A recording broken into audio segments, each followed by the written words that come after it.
First of all, good afternoon to all of you and you are most welcome in this today's class.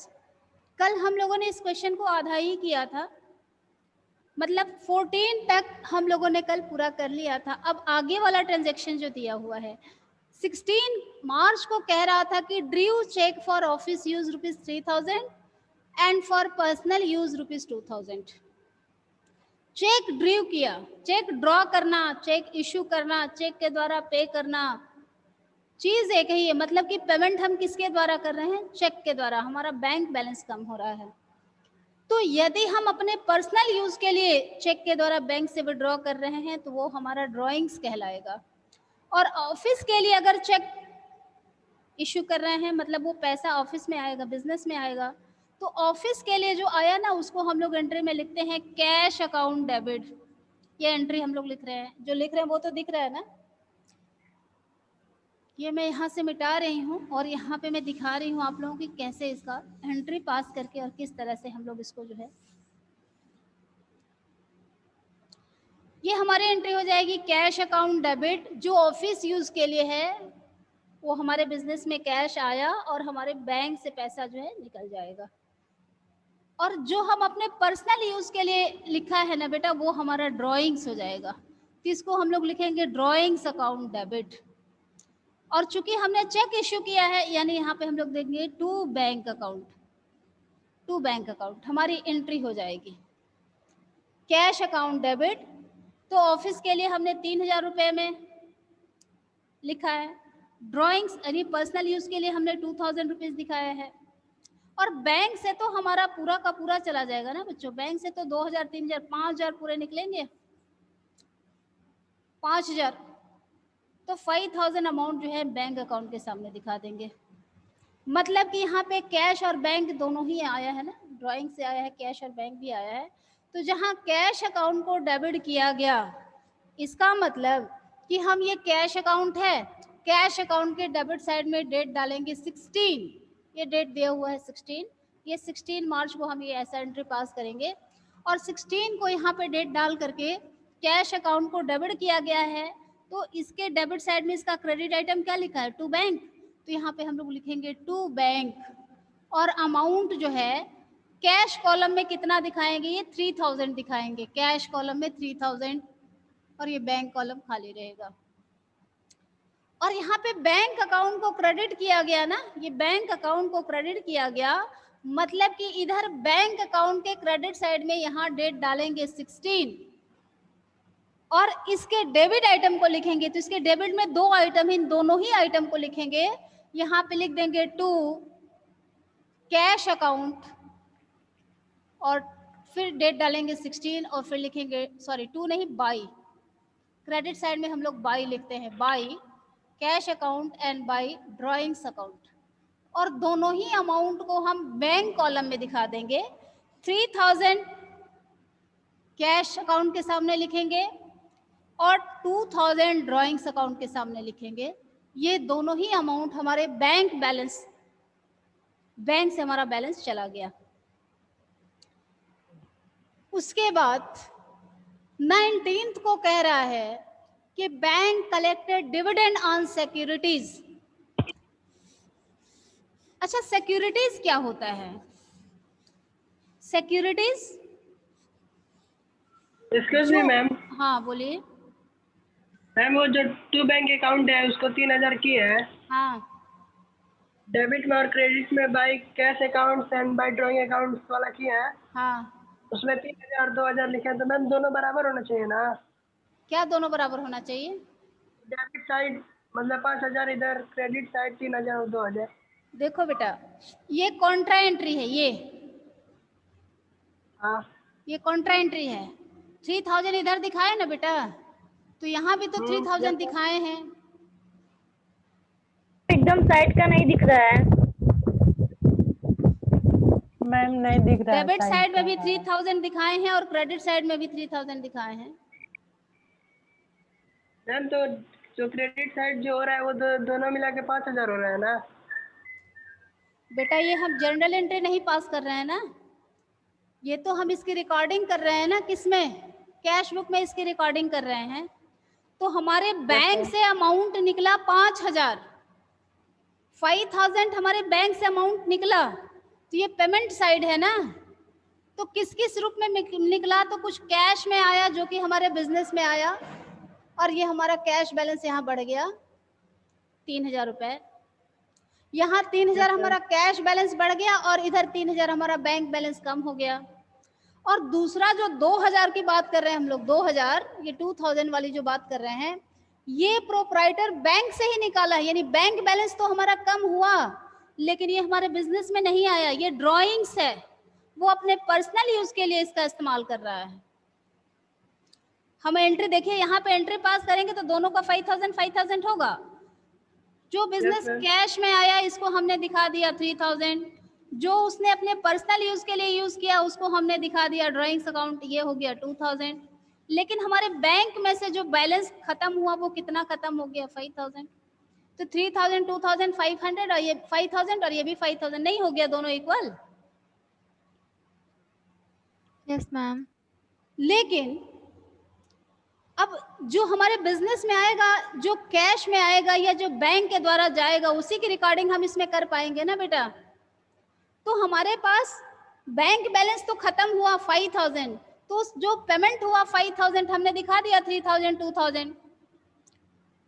3,000 cash के रूप में निकल गया और 2,000 जो है ड्राइंग्स के रूप में प्रोप्राइटर अपने यहाँ यूज करने के लिए ले गया। लेकिन हमारे बिजनेस में बैंक से तो केवल 3,000 रुपए आया ना, जो हमारे कैश बैलेंस को इंक्रीज कर रहा है। तो यहाँ पे दोनों साइड में बराबर हो, यहाँ संभव नहीं है, ये कॉन्ट्रा एंट्री है, ये बराबर होगी। जो कैश निकला यहाँ भी हमने 3,000 दिखाया और जो कैश आया यहाँ भी हमने 3,000 दिखाया, दोनों साइड में इक्वल नहीं हुआ। और भी कोई डाउट है? No ma'am. चलिए ठीक है, आगे बढ़ते हैं। ये मैं चाह रही हूँ कि सॉल्यूशन पूरा आपको दिखाई दे। दिख रहा है मैम अब?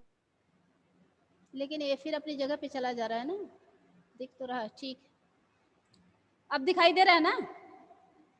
Yes ma'am. क्वेश्चन तो हम आपको सेंड Yes, कर देंगे, ma'am. लेकिन सॉल्यूशन आपके पास जो मैं सॉल्व करें वो पूरा दिखाई दे। तो ये हो गया 16, डेट 16 में। 19 में कह रहा है कि dividend collected on securities, bank द्वारा, bank collected dividend on securities. Securities मतलब ये जो बिजनेस में हम बिजनेसमैन यदि किसी दूसरे बिजनेस के शेयर या डिवेंचर में अपना इन्वेस्टमेंट किया हो, अपना कैश लगाया हो, तो ये इसके लिए सिक्योरिटीज कहलाएगी। ये सिक्योरिटीज हैं, शेयर डिवेंचर सिक्योरिटीज के रूप में जानी जाती हैं। और अगर डिविडेंड मिल रहा है तो ये निश्चित हो गया कि ये शेयर है, शेयर पे डिविडेंड मिलता है और डिवेंचर पे इंटरेस्ट मिलता है। यहाँ पे कह रहा है कि डिविडेंड सिक्योरिटीज पे कलेक्ट किया गया, मतलब हम बिजनेसमैन हैं और हमारे बिजनेस की बुक्स ऑफ अकाउंट से मेंटेन की जा रही है। तो मतलब हमारे बिजनेस, हमने बिजनेस का पैसा किसी दूसरे के शेयर में हमने इन्वेस्ट किया हुआ है और वो जो हमने इन्वेस्टमेंट किया उसके बदले में हमें डिविडेंड के रूप में इनकम हो रहा है। तो जो इनकम हुआ, जो डिविडेंड के रूप में हमारे पास इनकम हुआ, वो हमारे पास कैश में नहीं आ रहा है, सीधे जो हमारे बैंक में आ रहा है। यानी हमारा बैंक बैलेंस बढ़ा। तो इसके ट्रांजैक्शन हमने क्या लिखा, मतलब हमारा ट्रांजैक्शन लिखा कि bank collected dividend on securities ₹1,500, यानी हमारे बैंक में पैसा आया तो हमने लिख दिया बैंक अकाउंट डेबिट। और आने का स्रोत क्या है, आने का कारण क्या है, तो डिविडेंड के रूप में आया ना, डिविडेंड रिसीव्ड, या केवल डिविडेंड भी लिख सकते हैं ना, bank account debit to dividend account. यानी यहाँ पे बैंक अकाउंट को डेबिट किया गया। कितना अमाउंट आया, 1,500, तो यहाँ पे हमने 1,500 दिखा दिया। तो बैंक अकाउंट को डेबिट किया गया, मतलब कि ये बैंक अकाउंट है, ये बैंक अकाउंट है, इसके डेबिट साइड में हम यहाँ पे डेट डालेंगे 19 और यहाँ पे लिखेंगे टू डिविडेंड। डिविडेंड रिसीव भी लिख सकते हैं, डिविडेंड अकाउंट या डिविडेंड रिसीव्ड अकाउंट। और अमाउंट हम दिखा देंगे 1,500। अब चूंकि बैंक में कलेक्शन हुआ है, बैंक बैलेंस बढ़ा है ना, तो बैंक कॉलम में दिखा देंगे 1,500, 1,500। फिर 23 को कह रहा है कि Raman Mohan paid rent including GST by cheque. यहाँ पे कह रहा है कि 23 को रमन मोहन, जो कि इस बिजनेस का मालिक का नाम है, कल हम लोगों ने पढ़ा था इसके बारे में, इसने अपने घर का रेंट पे किया 2000 रुपये, जिसमें कि जीएसटी भी सम्मिलित है। ये बताइए कि जब ये अपने पर्सनल, अपने निजी रूम का रेंट पेमेंट करेगा तो क्या इसको हम रेंट अकाउंट लिख सकते हैं? इसको हम रेंट अकाउंट नहीं लिख सकते हैं, इसको हम ड्राइंग। नो मैम, ड्राइंग लिखेंगे।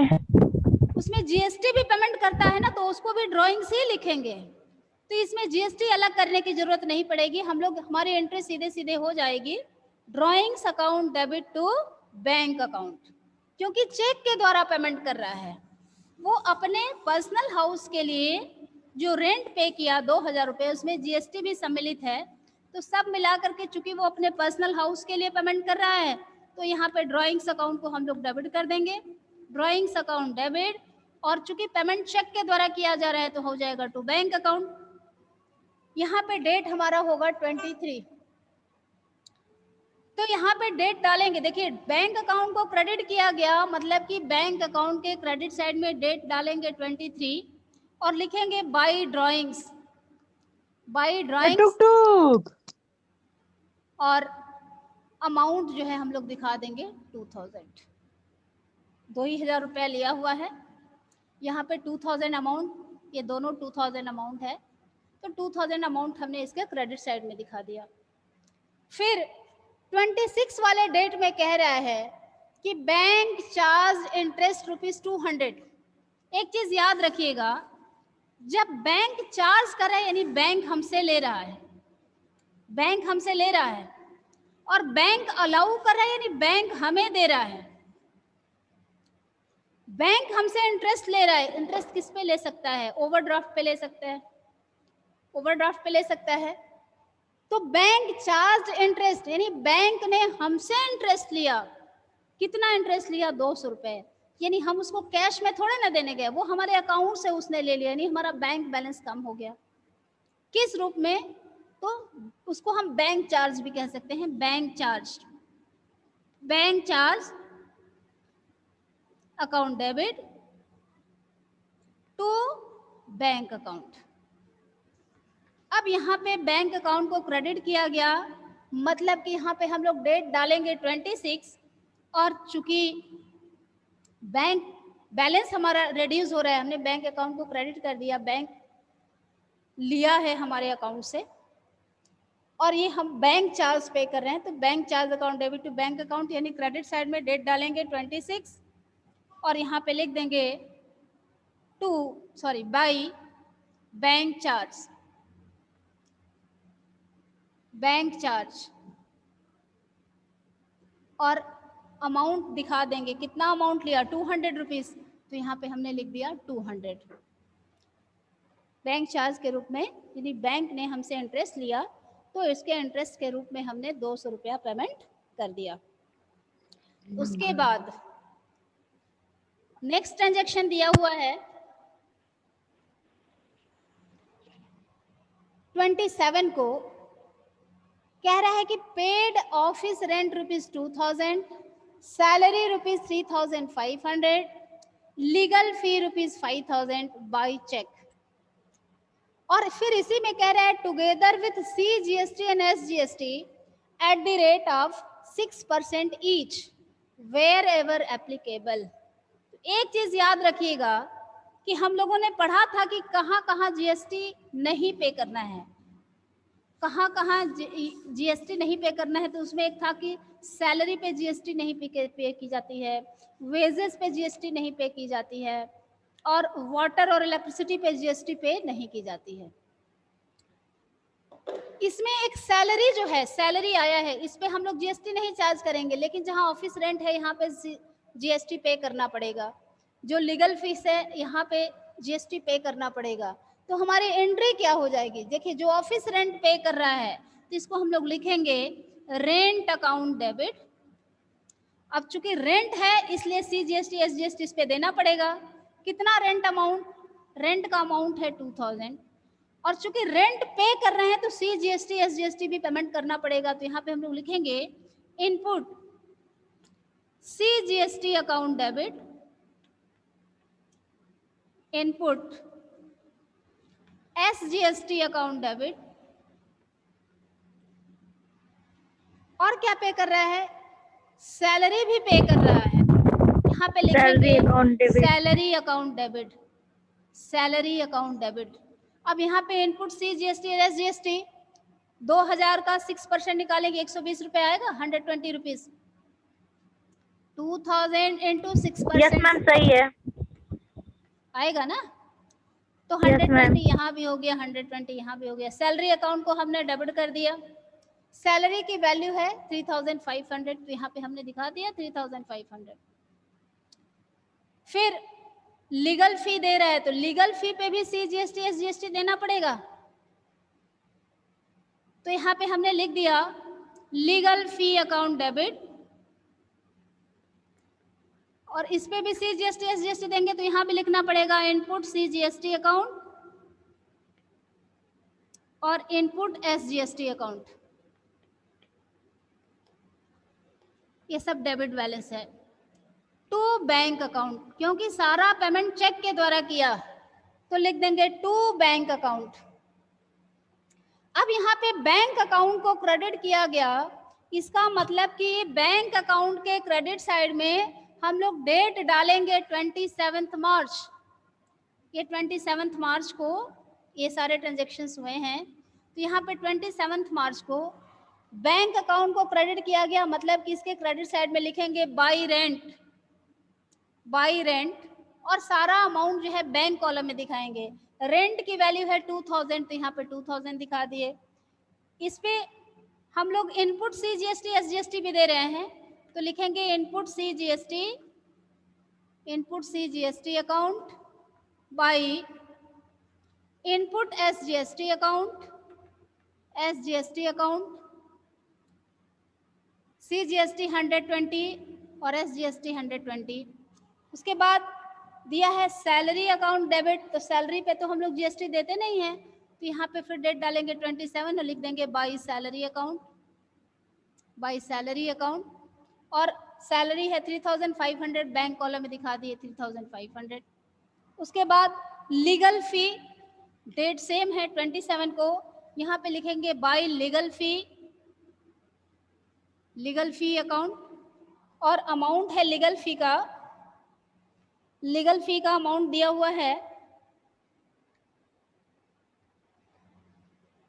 5000। तो लीगल फी को हम 5000 यहाँ पे दिखा दिए, और लीगल फी पे हमको CGST SGST भी देना पड़ेगा, तो फिर लिखेंगे बाई 300 CGST अकाउंट और बाई इनपुट SGST अकाउंट। अब इस पे कितना आएगा, तो 300 5000 का 6% निकालेंगे, कितना हो जाएगा, 300। तो 300 यहाँ भी हो गया और 300 यहाँ भी हो गया। तो ये 27 के डेट में हम लोग इतना दिखाएंगे, 1 2 3 4 5 6 7 आइटम हो गए। उसके बाद 31, ये जो कि लास्ट ट्रांजेक्शन है, इसमें कह रहा है कि it was decided to maintain a cash balance of ₹5000 in hand. जैसे इसके पहले वाले क्वेश्चन में किया था कि जो इसका क्लोजिंग बैलेंस आया था वो 1000 था ना, उसी चीज को कहने का तरीका अलग है इसका। वही चीज फिर कह रहा है कि जो हमारा कैश का क्लोजिंग बैलेंस होगा ना बेटा, वो 5000 से न कम होगा ना 5000 से ज्यादा होगा। यानी 31 को हम लोग यहाँ पे लिखेंगे by balance C/D, by balance C/D, उसको थोड़ा सा नीचे लिखना पड़ेगा। और रिमेनिंग को कह रहा है कि एडजस्टमेंट भी मेड थ्रू बैंक अकाउंट। जो भी एडजस्टमेंट किया जाएगा, यानी ये 5000 क्लोजिंग बैलेंस बनाने के पीछे जो भी एडजस्टमेंट करेंगे हम बैंक के थ्रू करेंगे।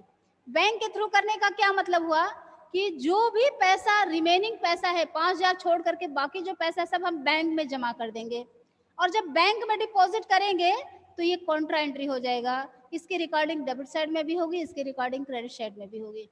तो यहाँ पे हम एंट्री के लिए जगह छोड़ के यहाँ पे डेट डालेंगे 31 और लिखेंगे बाई बैलेंस C/D और कैश कॉलम में हम लोग दिखा देंगे केवल 5000। अब बैंक का बैलेंसिंग फिगर तो अब सब कुछ कैलकुलेट करने के बाद आएगा ना, तो आइए हम लोग दोनों साइड का टोटल करके देख लेते हैं कि इसका बैलेंसिंग फिगर कितना आ रहा है, डेबिट साइड का टोटल कितना आ रहा है, क्रेडिट साइड का टोटल कितना आ रहा है। देखिए ये कैश बैलेंस का डेबिट साइड में 2000 और 3000, 5000, यहीं पे मैं बॉक्स में ही इसको कैलकुलेट कर लेती हूँ। कैश अकाउंट का डेबिट बैलेंस 2000 और 3000, 5000 और ये 9900, 1,00,000 हो जाएगा 400, 1,00,400, 14,900 हो जाएगा ना बेटा। ये 2000 और ये 3000, 5000 और ये 9000, 14,000 ना, 14,900 ये डेबिट साइड का बैलेंस हो गया। अब क्रेडिट साइड का बैलेंस टोटल कर लेते हैं कैश का। तो क्रेडिट साइड में 4000 और 360 ये हो जाएगा, तो 720 वो हो जाएगा। 4,720 इसमें से माइनस करेंगे तो ये आ जाएगा 0, 2, 2 और 4 में से 4 गया 0, ये 10,220, जिसमें से 5,000 रुपया हमारे हाथ में रहना चाहिए। कहीं कुछ छूटा तो नहीं है कैश में?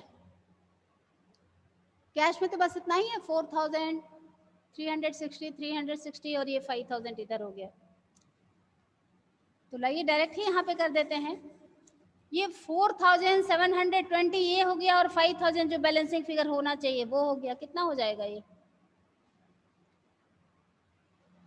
9,720 हो जाएगा। 9,720 ये क्रेडिट बैलेंस हो गया इसका। ये डेबिट बैलेंस है 14,900 में से इसको डिडक्ट कर देंगे तो हमारे पास जो बैलेंसिंग फिगर आएगा वो हो जाएगा 0, 2, 9 में से 7 गया 2 और 14 में से 9 गया 3, ये हो जाएगा 3,220। 3,220 को अब हमें क्या करना पड़ेगा? इसको बैंक में डिपॉजिट करना पड़ेगा। 3,220 को हमें बैंक में डिपॉजिट करना पड़ेगा। और एक मैम, यहाँ पे जो अमाउंट होना चाहिए परचेज वाला 6,000 होगा ना बेटा? यस मैम, ये 6,000 है ना? यस मैम, तो ये हो जाएगा 672, 11,720। ये 11,720 और इसमें से जब हम लोग माइनस कर देंगे तो ये कितना हो जाएगा? ये हो जाएगा 3,220 होगा ना? नहीं, 80 हो जाएगा। देखो 0, 10 में से 2 गया 8, 8 में से 7 गया 1 और यहाँ बच गया 3 में से 1 गया 4 में से 1 गया 3, 3,180। ये जो दोनों के बीच का डिफरेंस आ रहा है 3,180, इसको हमें डालना पड़ेगा बैंक में। और जब हम बैंक में डिपॉजिट करते हैं तो हम एंट्री पास करते हैं। लेने वाला कौन है? बैंक।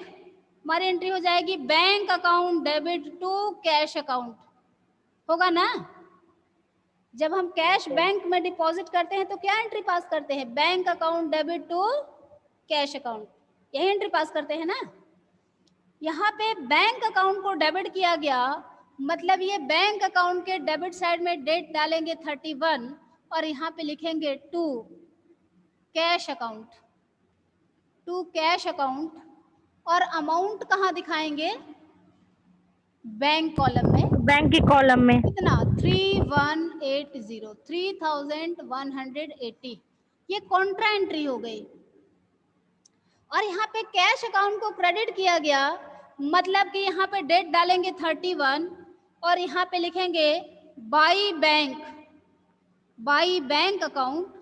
और अमाउंट कहाँ दिखाएंगे? कैश कॉलम में। यहाँ पर कितना? 3,180, 3,180। ये भी कॉन्ट्रा एंट्री, यहाँ भी दिखा देंगे कॉन्ट्रा एंट्री। तो तो कैश का बैलेंस हो गया। हमारे पास कैश हाथ में बचा 5,000 रुपया, जो रिमेनिंग अमाउंट था हमने बैंक में डिपॉजिट कर दिया। अब दोनों साइड का टोटल कर लेते हैं, तो दोनों साइड का टोटल कितना हो जाएगा,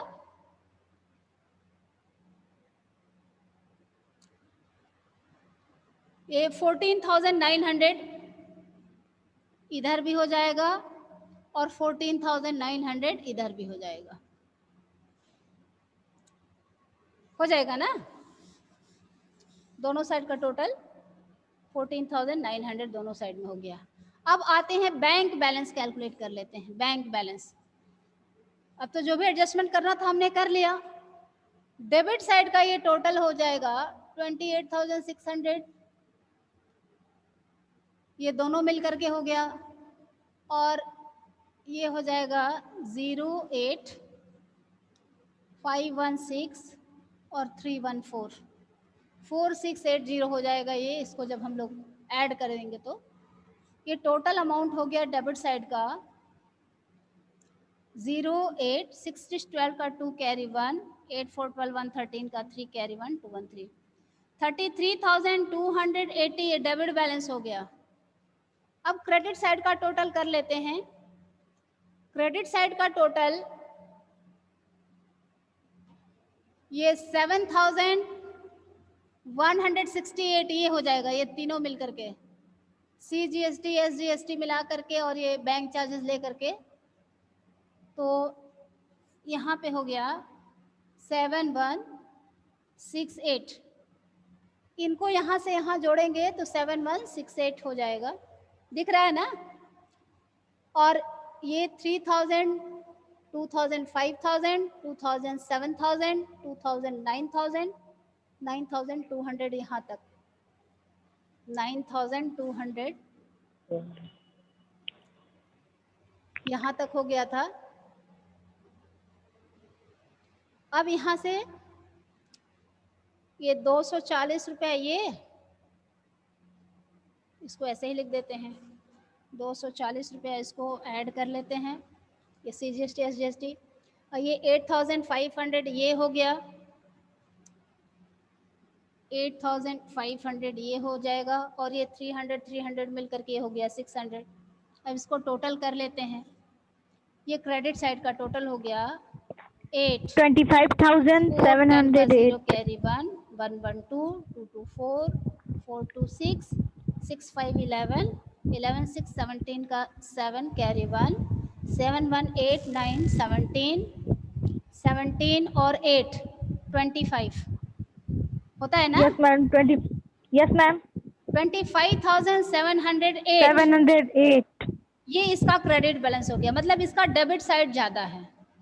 कितना ज़्यादा है, तो 33,280 में से 25,708 को माइनस कर देंगे तो ये हो जाएगा 10 में से 8 गया 2, ये बच गया 7, ये 12 में से 5 7 गया 5, 5 और ये 7 12 में से 5 गया 7 और 0 ये 0 हो गया, यानी 7572, 7,572 ये क्लोजिंग बैलेंस है ना, तो इसके सामने लिखेंगे 7572, ये इसका क्लोजिंग बैलेंस बैंक का हो गया।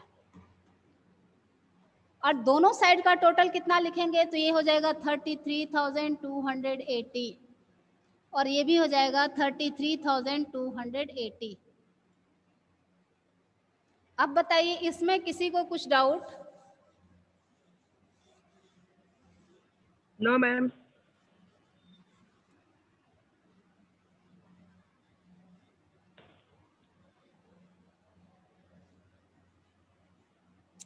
अच्छा, मुझे जहां तक उम्मीद है आप लोगों को कल जो क्वेश्चन में बताई थी वहां डाउट होगा, जहां लिखा था sold share of Scott limited for cash 10,000 and brokerage वाला 1% लिखा हुआ था। तो आपके मन में आएगा वहां पे हमने इन्वेस्टमेंट अकाउंट लिखा है, क्यों ऐसा इन्वेस्टमेंट लिखा है? देखिए, स्कॉट लिमिटेड का शेयर सेल हो उससे हमको क्या मतलब, और जब हमको उसको मतलब नहीं है तो हम इसके अपने यहाँ एंट्री क्यों लिख रहे हैं? और जब हम अपने यहाँ एंट्री लिख रहे हैं इसका मतलब कि हमने स्कॉट लिमिटेड के शेयर में इन्वेस्टमेंट किया था, और जो स्कॉट लिमिटेड के शेयर में इन्वेस्टमेंट किया था उस शेयर को हमने सेल किया। तो जब हम स्कॉट लिमिटेड के शेयर में इन्वेस्टमेंट किया तो वो हमारा इन्वेस्टमेंट हो गया, यानी हमने कहीं अपना पैसा इन्वेस्ट किया, शेयर में इन्वेस्ट किया। अब जब उस शेयर बिकेगा तो हमारे पास पैसा आएगा ना। तो हमारी एंट्री हो गई थी cash account debit to investment account. हम वहाँ पे शेयर अकाउंट ना लिख करके क्या लिखे थे, इन्वेस्टमेंट अकाउंट। इन्वेस्टमेंट ही हमने किया था, वो हमारा बिजनेस नहीं है, हम दूसरे के बिजनेस में अपने बिजनेस का पैसा इन्वेस्ट किए हुए हैं, उसको हमने सेल किया, हमसे पैसा मिला, हमको पैसा मिला। अब पैसे आने का कारण क्या है, तो इन्वेस्टमेंट से मिला, जहां हमने इन्वेस्ट किया था उससे पैसा हमें मिला। ठीक ना, इसमें और कोई डाउट वाला चीज तो है नहीं।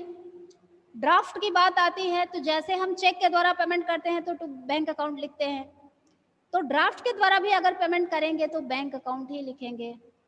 चेक और ड्राफ्ट में हमने कल आप लोगों को अंतर बताया था कि दोनों के बीच में डिफरेंस क्या है। तो हम कह सकते हैं कि cheque is the order given by the customer to the bank. Cheque customer के द्वारा ऑर्डर दिया जाता है बैंक को कि आप हमारे खाते से, यानी कस्टमर के खाते से पैसा पेमेंट करना। और ड्राफ्ट क्या है, ड्राफ्ट जो है एक बैंक दूसरे बैंक को ऑर्डर देता है कि आप इतना पैसा इस कस्टमर के नाम से पेमेंट कर दीजिए। जो चेक इश्यू करेगा ना, जब चेक के द्वारा हम पेमेंट करेंगे तो जिस बैंक का चेक रहेगा उस कस्टमर का उस बैंक में अकाउंट होना जरूरी है।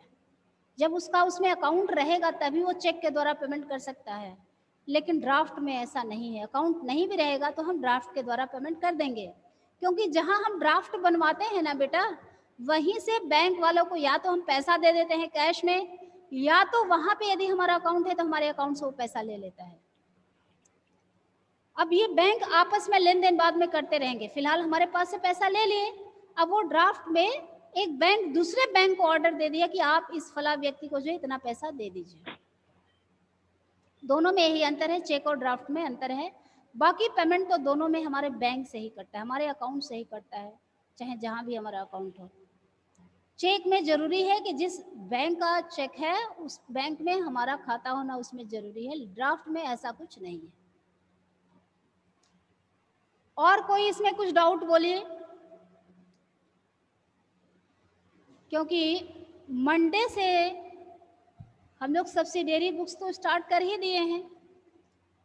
सब्सिडियरी बुक्स पढ़ा स्कूल खुलेगा ना बेटा, आप लोगों का मंडे को नहीं है ना? कब से है मैम? आप लोगों को इन्फॉर्म किया जाएगा, मैसेज के द्वारा आप लोगों को इन्फॉर्म किया जाएगा कि कब आना है। फिलहाल मंडे के दिन तो 12th वाले आएंगे,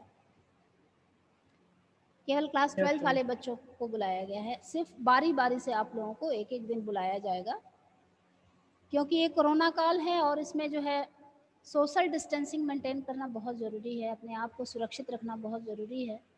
और एक ही बार जब सारे क्लास वाले आ जाएंगे तो भगदड़ मच जाएगी, आप लोग सोशल डिस्टेंसिंग को मेंटेन करेंगे नहीं। लेकिन मेरा यही आग्रह है आप लोगों से कि आप लोग जो है सोशल डिस्टेंसिंग मेंटेन करके रहिए, सैनिटाइज़र वगैरह रखे रहिए, मास्क पहनिए और अच्छे से भले चंगे आप स्कूल आइए, पढ़ाई कीजिए, फिर से हम लोग अपने नए रूटीन में आए, पुराने वाले रूटीन में आए, जैसे हम लोग आते थे क्लास में पढ़ते थे। लेकिन मैम हम लोग किस दिन आएंगे? रखना पड़ेगा। आप लोगों को इन्फॉर्म किया जाएगा, बोला ना हमने हम कि आप लोगों को भी इन्फॉर्म किया जाएगा कब आना है। मैम अगर चेक डिसऑनर हो जाएगा तो उसको एंट्री में रिकॉर्ड करते हैं?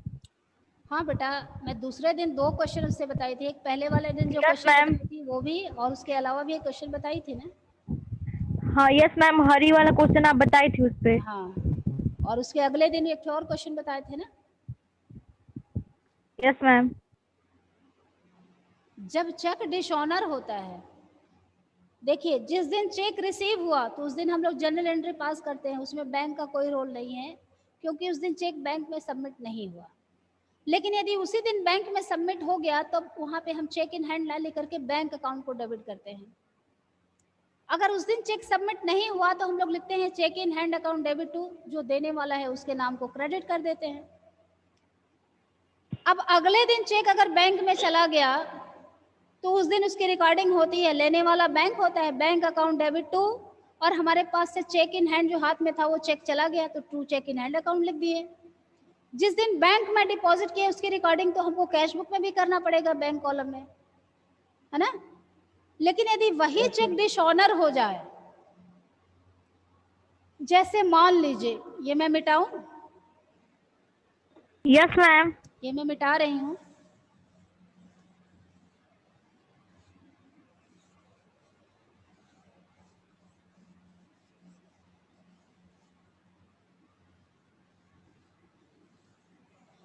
जैसे मान लीजिए कि क्वेश्चन में दे दिया चेक रिसीव्ड फ्रॉम